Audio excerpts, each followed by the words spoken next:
você se esforça pra ser um sujeito normal. Pessoal, hoje a gente vai ter uma aula um pouco diferente. Está aqui com a gente a Alessa. A Alessa é psicóloga. A gente vai conversar um pouquinho sobre a questão da loucura, dando um pouco de continuidade ao tema que a gente tratou na aula passada sobre o alienista. Tudo bem, Alessa? Tudo bem, gente? Tudo bem. Bom dia. A Alessa já teve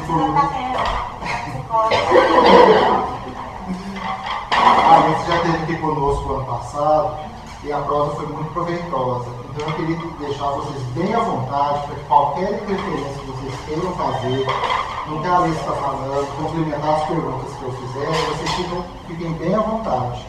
Tudo certo? Alessa, o Machado de Assis. Oi? Alessa, o Machado de Assis define as doenças mentais como sendo demências. Hoje em dia, esse termo ainda é utilizado. Qual seria o termo científico para a gente definir loucura? Os termos demências eles são utilizados, mas com pouca frequência, entre os idosos. Né? Os idosos é que entram em quadros demenciais, Parkinson, Alzheimer, enfim. Aquele esquecimento do senhorzinho já é um quadro demencial. Nem sempre, gente, mas já pode ser caracterizado como quadro demencial. Então, o afrouxamento dos neurônios, né? Ao longo do tempo, eles vão se afrouxando mesmo. A gente não pode exigir que a pessoa tenha o mesmo padrão durante a vida toda. A loucura, hoje, ela é chamada esquizofrenia, né? Mas dentro da esquizofrenia e dentro dos transtornos mentais, existem muitos transtornos que podem ser caracterizados à loucura. Já engatando a pergunta, quais que seriam os tipos mais comuns de doenças mentais que a gente possa descrever? E falando até, você trabalhou no CAPS até recentemente, quais que seriam as doenças mentais mais comuns aqui em Campinas? Claro que a gente não vai citar pacientes, isso nem pode, mas num quadro geral, na população como um todo. Quais seriam as principais doenças mentais e aqui em Campanha qual é mais atingido o todo? Da população mundial, pelo menos 3% tem algum transtorno mental. 6% dessa população tem transtorno mental em dependência do abuso de drogas e de álcool. Lá no CAPS, eu precisei sair por conta do concurso, que já vai começar a chamar outros psicólogos, enfim.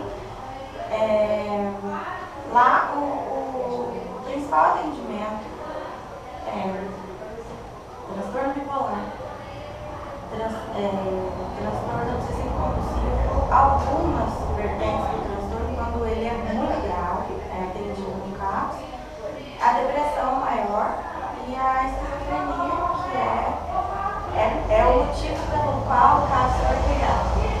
Na verdade,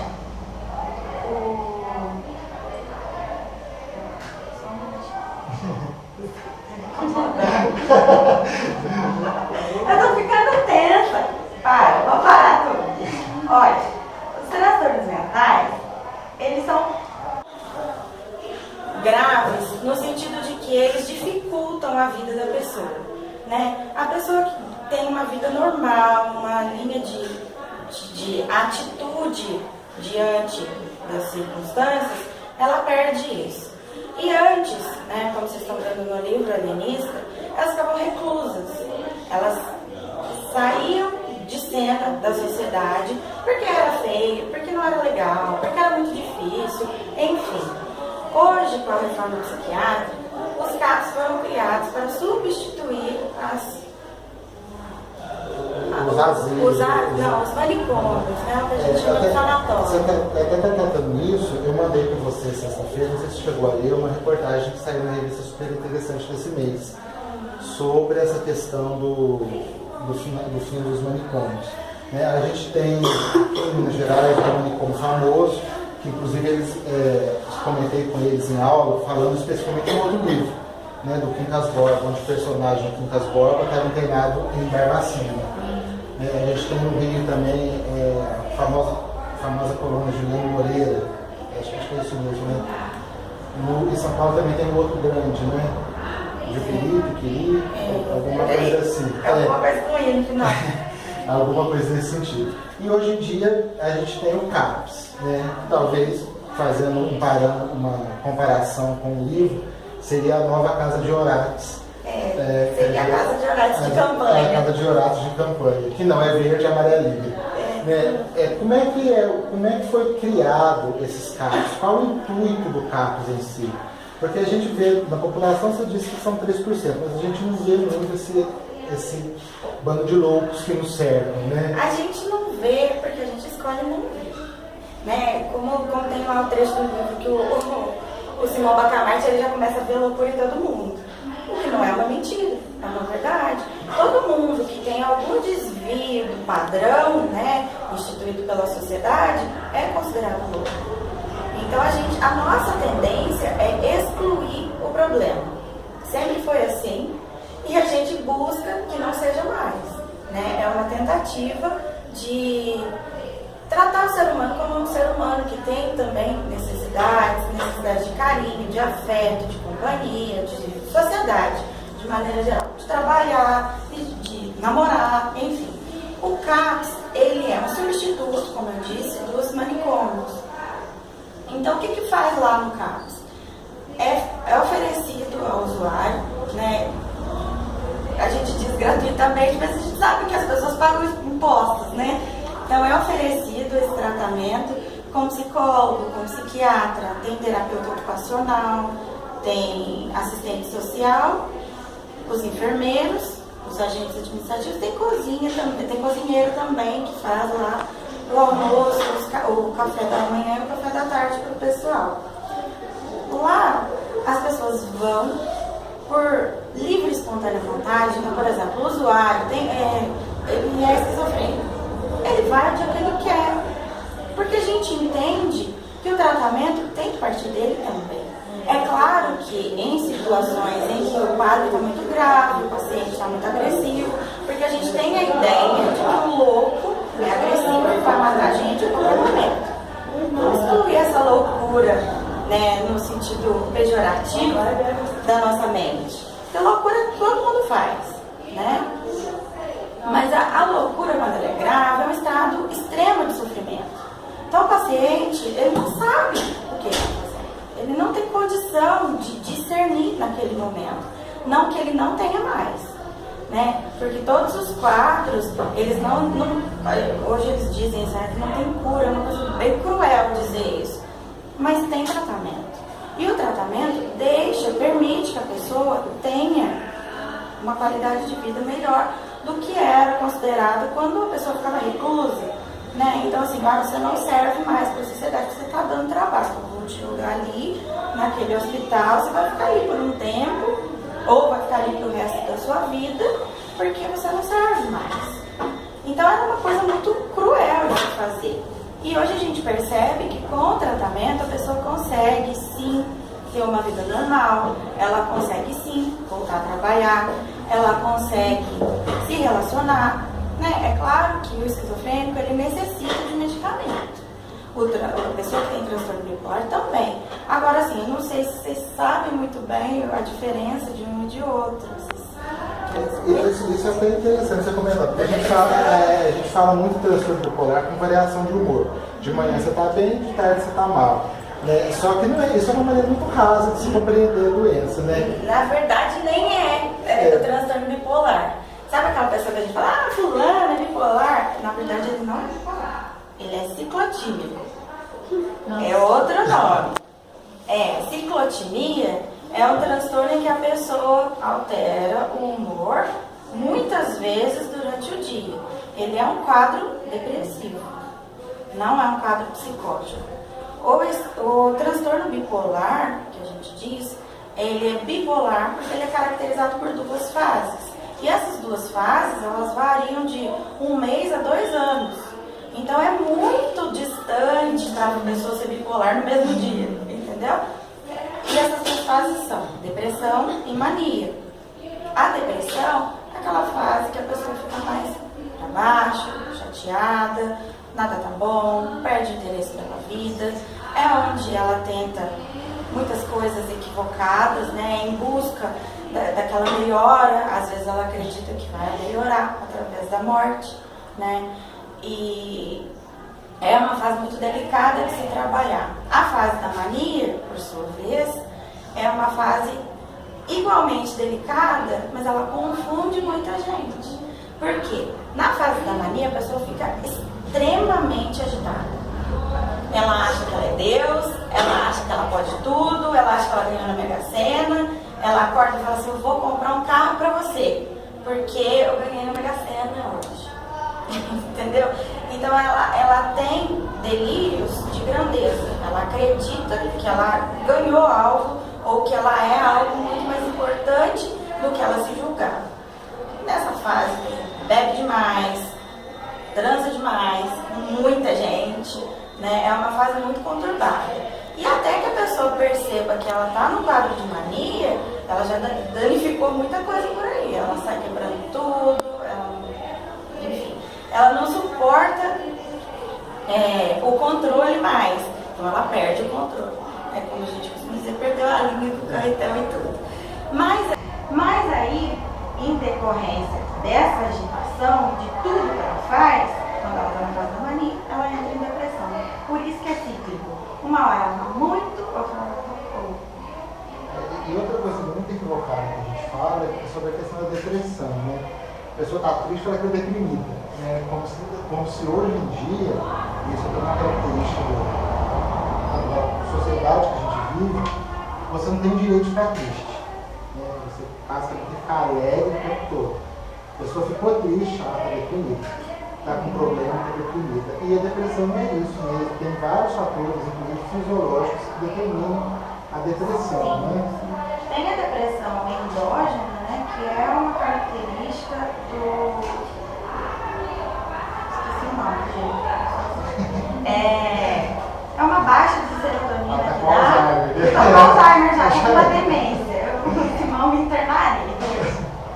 É uma baixa de serotonina que dá no organismo e a pessoa tem mesmo, sem saber que tem. Eu desconfio dessa possibilidade, mas não vou brigar com ninguém que fez o livro, quem estuda, enfim. Porque eu acho que toda doença, ela passa pelo emocional, né? Tem gente que diz que não, tem gente que acha que tem que tomar o remédio e pronto, acabou, ficou bom. Eu, como psicóloga, não posso desconsiderar a possibilidade da gente tratar a causa. Então, muitas vezes, trata-se do sintoma, né? Ah, estou gripada, eu vou lá e tomo um remedinho e fico ótimo. E não trato a causa. Por que eu fiquei gripada? Se o ambiente que eu estou aqui, 90% do ambiente tem vírus que eu posso me contaminar, pode contaminar ela, pode contaminar todo mundo. Por que me contaminou? Por que é comigo? Então, assim, a gente tem que pensar num novo conceito de doença para a sociedade em si, porque tudo a gente tende a medicamentalizar. Uma bolinha. E aí o que acontece? Fica todo mundo curadinho, mas ninguém tem resolvido. Então, assim, a origem dos transtornos mentais não é diferente. É emocional. A pessoa vem carregando uma certa carga e chega um momento que não dá mais, né? Às vezes a pessoa perdeu pai, mãe, família inteira, já passou por todas as desgraças. Lá na frente, quando ela diz que está bem resolvida, ela quebra o braço e entra num surto psicótico. E aí? Ela surtou porque ela quebrou o braço? Não, porque ela nunca resolveu isso bem resolvido dentro dela. Então é bem isso a questão da doença. A gente tem que parar de dar medicamento e tratar a causa. Onde que a gente trata a causa? A gente mesmo, indo no psicólogo, em qualquer outro terapeuta, num psiquiatra, se for necessário tomar um medicamento. Mas assim, o medicamento, ele é uma muleta. Se você tira a muleta e não trata, tem que decidir, né? Você comentou essa questão do fundo emocional, como sendo a origem. A gente volta na depressão, mas só engatando com essa resposta sua, você comentou no fundo emocional, na origem de todos os males em geral que a gente tem, né, na vida. Mas, na saúde, enfim. Mas existem fatores fisiológicos que podem determinar algum tipo de doença mental, algum problema de talvez uma formação do cérebro, algum problema congênito no cérebro que determine a doença mental? Então, os transtornos mentais, eles são um pouco mais complexos nesse sentido, porque se você for fazer uma varredura numa pessoa que tem esquizofrenia, digo, fazer uma bateria de exames nele, o cérebro dele comparado ao de um sujeito dito normal é idêntico. Né? Idêntico, são duas pequenas diferenças. Mas assim, ele não tem nada que diga que seja por isso que ele é esquizofrênico. Entende? Ou tenha transtorno bipolar ou tenha depressão. É claro que eles fazem aquelas comparações de atividade cerebral, tem um lado esquerdo que funciona mais do que o direito, enfim. Isso é muito relativo, né? Porque cada um funciona de um jeito, cada ser humano. Isso. Mas isso não quer dizer que é por isso que a pessoa tem esquizofrenia. Na verdade,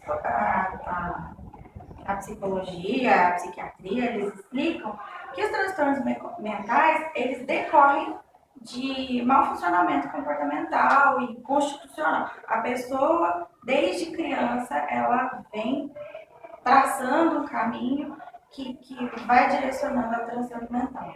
Ela pode ter uma estrutura um pouco mais fraca, ela pode ter uma dificuldade com lei, né? Os psicopatas, por exemplo, e a gente acha que o psicopata é o assassino, né? O serial killer. Mentira! Serial killer é só um dos possíveis psicopatas ou sociopatas. Mas a pessoa extremamente tímida, por exemplo, ela tem um quadro de psicopatia. Eu sempre dou exemplo para isso com relação à questão de novela. Minha pouca falou que eu sou noveleiro. Por exemplo, a Ivone é um exemplo de psicopata que ela nunca matou ninguém, né? Ela nunca foi serial killer. Mas ela destrói todas as relações ao redor dela, ela tem toda a tendência a ser uma sociopata.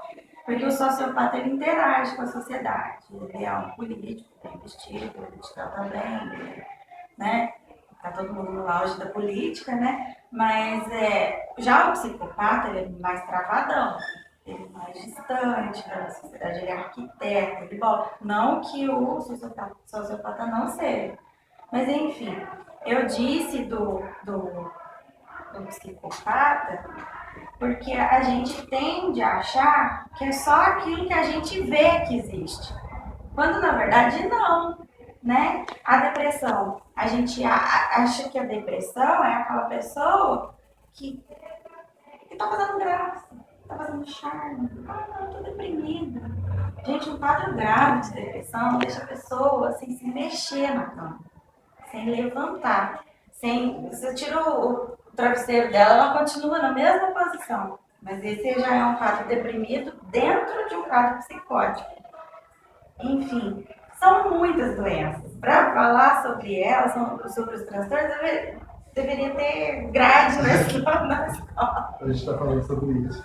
E hoje em dia, quais são as formas de tratamento mais aceitas, as correntes de tratamento mais aceitas, tanto na psiquiatria quanto na psicologia, para esses tipos de transtorno?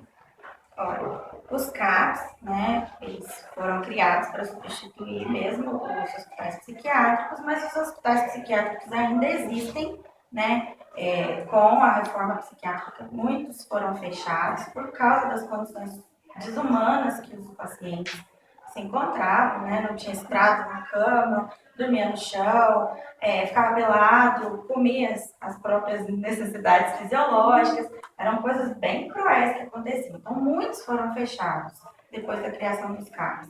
Então, os CAPs, eles estão ali, funcionam de portas abertas, qualquer pessoa que quiser ir pode ir.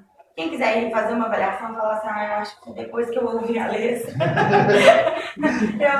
eu tô achando que estou precisando dar uma avaliada. Não. É claro que o CAPS funciona para transtornos mentais graves, né? Uma pessoa que está ali com um problema que quer resolver, o ideal é que ela procure um psiquiatra ou fora dali, ou um psicólogo, porque às vezes não existe a necessidade de tomar um medicamento. Às vezes só você está ajustando aquele desequilíbrio seu consigo mesmo já resolve muita coisa.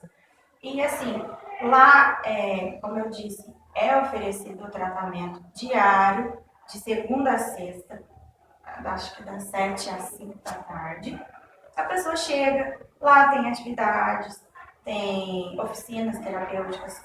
No caso, quando eu estava lá, tinha as oficinas de terapia em grupo também, tinha zumba para o pessoal, porque eles precisam fazer atividade física também, e isso estimula muito, viu, gente? A pessoa está se sentindo deprimida, vai procurar uma atividade física. É a melhor coisa para você se equilibrar, voltar para o seu cerne, para o seu centro. E, assim, qual que era a outra parte da sua pergunta? Essa questão dos cuidados do tratamento. A gente já está uma outra pergunta também. Você até já tocou no assunto, que é com relação aos remédios, né? Que é outro problema que a gente tem, né? Hoje em dia todo mundo está meio viciado em tarja preta, né? Quando que os tarja pretas são efetivamente necessários? Em casos extremamente graves, quando a pessoa não consegue recuperar quem ela era naquele momento. Né? Quando ela está em surto, quando ela está delirando, quando ela está E como que esses remédios se processam no cérebro? Assim, qual que é a função deles? Né? Tá lá nervoso, vai dar um calmante, não sossega ali a pessoa. Mas como é que se processa esse tratamento a longo prazo? Olha, como psicóloga, da parte medicamentosa, eu não sei muito bem te explicar, porque o psicólogo ele não prescreve medicamento, né? Mas a função do medicamento para alguém que está necessitando é reorganizar. Então, a pessoa que está em surto psicótico, ela precisa de um antipsicótico para que ela volte para o seu centro. Ou pelo menos tente. Porque assim, uma vez que a pessoa tem um surto, e o que é comum nos transtornos mentais, eu não disse, é que eles têm início na adolescência. Quanto mais cedo é um surto psicótico, mais grave é a intensidade do surto. Então, assim, eles dizem que não tem cura, mas quanto mais cedo for tratado, a pessoa teve o primeiro surto, a família percebeu, porque quando a pessoa tem surto, ela não percebe que ela tem surto. Tem esse detalhe. Então, quando a família percebe que tem alguma coisa, que olha só, a Poliane de repente ficou numa tristeza, ninguém entende, não sei se brigou com o namorado, se brigou com uma amiga, o que aconteceu. Tá, passou aí umas 2 semanas, nossa, ela não tá tomando banho, ela não tá comendo, ela tá passando mal, tô vendo tá com olheira, tá parecendo um fantasma. Impressão. Né? É claro que para se definir um quadro, é por isso que é complicado nos transtornos mentais, demora. Porque a gente acha que é fato isolado, a gente não vai juntando uma coisa com a outra. Né? De repente, lá atrás, ela perdeu alguém que até hoje ela não elaborou. Então, hoje, isso começou a pesar para a vida dela. Então, nesse caso, ela precisa de medicamento para ela conseguir se reerguer e continuar a vida. No caso de depressão, a não ser que seja a depressão maior, que é a depressão recorrente, que a pessoa melhora e cai, melhora e cai, melhora e cai. Nesse caso, ela toma remédio para a vida inteira. Quando a pessoa tem um quadro de depressão isolado, ela toma um medicamento até ela melhorar. Faz a terapia, que ela é muito importante. E eu acho assim que não dá para separar uma coisa da outra, só tomar um remédio e não fazer terapia, ou só fazer a terapia e não tomar o remédio. Os dois juntos vão dar um certo ânimo para a pessoa e o entendimento de por que ela caiu, por que ela adoeceu. Então, assim, é muito importante que todos nós estejamos atentos a qualquer sentimento nosso, a avaliar tudo que a gente pensa, por que a gente pensa, né? Dizia o povo do segredo, que o que a gente pensa é atraído. Então, a gente deve vigiar, sim, a nossa vibração, como é que a gente se sente, por que eu fico alegre, por que eu fico triste, como que está meu corpo quando eu me sinto assim, ou assado, né? Porque se são na adolescência que os transtornos começam, e se é cada vez mais cedo, quanto mais cedo, mais intenso a gravidade do problema, a gente precisa vigiar. A gente precisa ter uma visão de um todo, não de partes isoladas. Um dia ela não comeu. Não tem problema, já. E aí eu inverso no que o Simão Bacamarte fazia no livro, né? Ele olhava para cada pessoa, via um sintoma, talvez, né? E mandava prender na Casa Verde, né? Já mandava prender. Se a gente faz isso, não sobra um, né? Mas ainda bem que não existem mais tantos hospitais. E hoje, para conseguir uma vaga no hospital psiquiátrico, ó, tem que suar. Porque não tem mais essa coisa de, não estamos com problema, vamos jogar lá dentro. Não é assim que resolve. A gente não pode desprezar que aquele ser que está com um problema está sofrendo e ele tem o mesmo direito que eu. Vocês todos. Né? Então é por isso que os CAPs existem, para dar uma qualidade de vida para a pessoa que está em sofrimento psíquico. Cláudia, você teria alguma pergunta na cabeça? Porque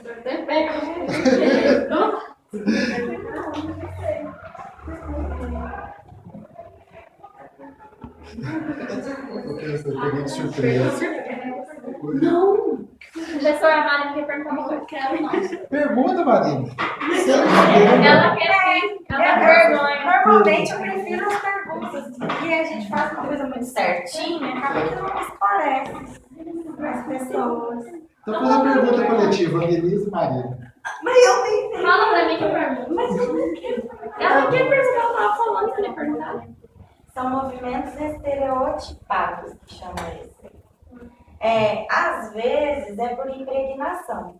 Quando a pessoa toma muito o medicamento, quer dizer, ou para sair do surto precisa tomar uma dose mais alta do medicamento, costuma dar, e esse não costuma dar, é raro, dá, mas acontece, uma impregnação. A pessoa fica tremendo, chamada de cinesia, ou ela fica com os movimentos estereotipados. É mais comum no espectro autista, quando a criança, a gente costuma dizer assim, em termos didáticos, é aquela criança que não interage com o meio. Né? Ela perde, não, na verdade ela não se vincula ao meio. Então ela vive num mundinho particular. É muito comum. É uma maneira de se sentir viva. É o contato que a pessoa tem com o meio através do movimento. Luísa, você gostaria de fazer alguma pergunta? Ela viu assim. Gente, eu não especifiquei muito bem sobre a depressão, né? A depressão, ela demora para ser diagnosticada por conta disso. Fulano está sendo grave, fulano quer comer, fulano isso, fulano aquilo. E aí, quando vê, a pessoa está num caso grave já e não foi medicada, não foi atendida, né? E aí, o que acontece? Na depressão, a característica é a tristeza. Né? Uma vez eu ouvi de uma menininha na escola que eu achei a explicação mais fantástica sobre a depressão. E ela devia ter uns 6 anos. Eu perguntei assim, alguém sabe o que é depressão? A menina falou assim, é quando a pessoa não consegue conviver com a culpa. Eu falei, nossa, essa menina tem 6 anos. Porque o ser humano é um ser culpadinho. Né? Vocês podem ver nas nossas atitudes quanta coisa a gente fala, imediatamente a gente arrependeu. Quantas vezes a gente faz porque, mas eu tenho que agradar o Flávio, porque se eu não fizer isso, se eu não agradar ele vai ficar chateado comigo. Você já disse um não gigante para si mesmo, para não negar nada para o outro. E assim vai caminhando para uma depressão. Porque quanto mais não a pessoa fala para ela mesma, em função da culpa que ela sente por existir, né? E cada um tem um motivo para se sentir culpado, mas a verdade é que todos nós nos sentimos culpados em algum momento. Isso vai crescendo dentro de nós. Até que uma hora a gente perde a capacidade de observar o que a gente está sentindo. E tudo que a gente poderia sentir se tornou uma tristeza profunda. Porque a gente negou a gente, assim mesmo. Negou a gente a vida inteira. Então é muito, muito complexo, porque se a gente pega quadros isolados, a gente não entende depressão. Mas se a gente vai entendendo aquilo, o atendimento é mais eficiente. A esquizofrenia, que a gente atende por loucura, e que eu não acho que seja, mas enfim, é o que dizem, ela é caracterizada por um surto. A pessoa já vem vindo tendo alguns comportamentos estranhos, do tipo, ela era extremamente sociável, participava de todos os eventos que tinha, estava sempre no auge da rodinha, de repente ela se afasta. Vamos sair hoje, fulano? Não quero. Ela começa a brigar com todos os amigos, justamente para poder se isolar, né? Ela vai se afastando mesmo de todo mundo. E começa com os amigos e, para ficar mais grave, fica em casa, né? Em casa ela se tranca. Foi muito feliz para quem acompanha Caminho das Índias a história do Tarso. Que é exatamente esse quadro que você está falando. Né? Ele era um rapazinho bem nascido, rico, fisicamente bonito, intelectualmente, isso mesmo, Lisa, intelectualmente bem resolvido, ele sabia que ele queria ser arquiteto. E de uma hora para outra teve um surto e começou a ter exatamente esse problema, a se isolar a se isolar do mundo. Concomitante a isso, ou seja, ao mesmo tempo que isso, a família não aceitava. Que é o que a gente a gente nega, porque é dolorido. A família não aceitava, né? A mãe é totalmente fútil, o pai não queria encarar a realidade e foi deixando a doença evoluir. Em cima disso, teve outros vários surtos, né, até que se chegou a um ponto que falou, não, a gente tem que tratar esse rapazinho. Que ele não está no seu eixo normal. É muito legal porque eles exemplificaram muito bem, foi muito pertinente a maneira como eles exemplificaram, porque lá no caso está cheio de pessoas que começaram com ele. E assim, gente, não tem classe social não. Ele surtou porque ele é pobre, ele surtou porque ele é rico. Não tem essa história não. A esquizofrenia, ela não escolhe classe social, raça, nem nada. Ela acontece porque a maneira que a pessoa encontrou para lidar com seus problemas, lidar com eles é diferente da de uma pessoa que é dita normal. Mas embora eu acredite que normalidade é um conceito somente. Né? Quem disse que o que é certo para mim é certo para o Flávio? E o errado é para mim, para ele, é a mesma coisa. Pegando o mesmo exemplo também da Alice, o Tarso, com tudo aquilo era esquizofrênico. O Ademir, que aí era o pobre da favela, também era esquizofrênico. Né? Então, o quadro era geral. Né? Não tem classe social, não. Inclusive, acho que se forem fazer uma pesquisa, as pessoas que têm mais recurso financeiro correm o risco de terem mais incidências de esquizofrenia, né, nesse meio. Por quê? Pelo acesso à informação. Porque tem uma coisa que as pessoas não compreendem sobre a esquizofrenia, porque elas confundem com deficiência intelectual. Deficiência intelectual são as pessoas que são casos de APAE, por exemplo. São as crianças que têm algum retardo, que nascem com uma deficiência, enfim. A esquizofrenia, ela se qualifica a esquizofrenia por não ter um comprometimento intelectual. Normalmente não, é gritante, os esquizofrênicos são muito inteligentes. São extremamente inteligentes. Articulados. Eles falam que era esquizofrênico. Mas assim, são pessoas geniais. Atender uma pessoa assim é interessantíssimo, porque eles têm teorias sobre a vida que eu nunca pensei nisso, né? Nunca vou dar também. Mas assim, e eles criam padrões, né? Teorias paralelas do que é dito na sociedade. Então, tudo eles elaboram com uma facilidade muito melhor. Ela falou na parte, né? Ninguém acreditava nele justamente por essa negação, né? Seria louco mesmo, deixa lá. Deixa lá. Aí teve um sequestro de verdade, não foi? Na casa dele. Então, fica todo mundo nessa de, ele é louco, não mexe com ele não. Ou, ele é agressivo, vai voar no seu pescoço, vai te matar, fazer alguma coisa. Não, gente, se a pessoa está medicada, se a pessoa está bem, se ela está sendo assistida, e principalmente se ela está sendo vista, ela não tem por que fazer nada disso. Ela está bem com ela mesma, sendo do jeito que ela é. E assim, são as características. Isolamento. De repente, começam os delírios, né? Fulano quer me pegar, ela não gosta de mim, ela está planejando fazer uma coisa ruim comigo, Acorda um belo dia e fala assim, esse rosto não é meu. Esse braço não é meu. Mas quando o seu braço sai, não, esse braço é outro.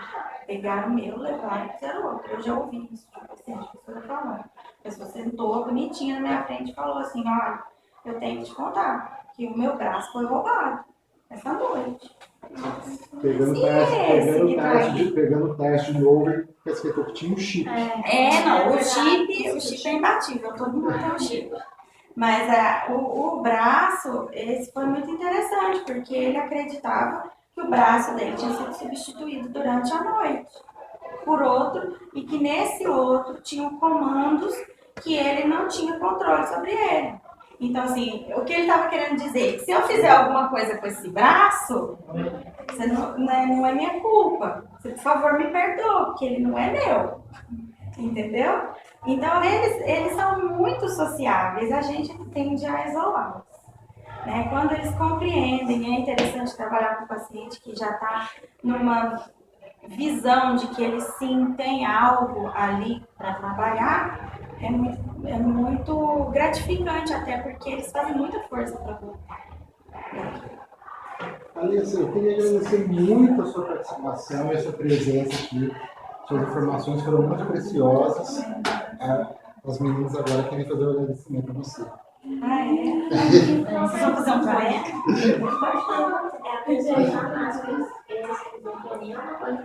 Ela nasce com uma predisposição, não é genético.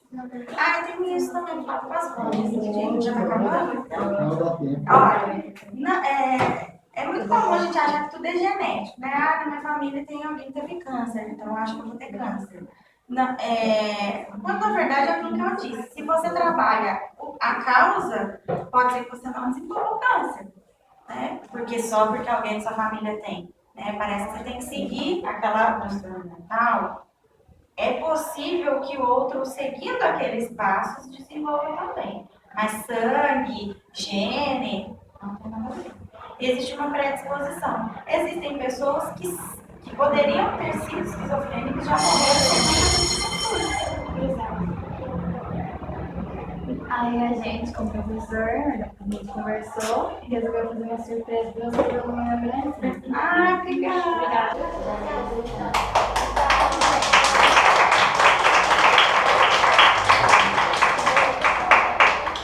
Pessoal, eu só vou pedir para você chegar aqui para a gente, para a gente fazer uma fotinho para a fanpage da escola.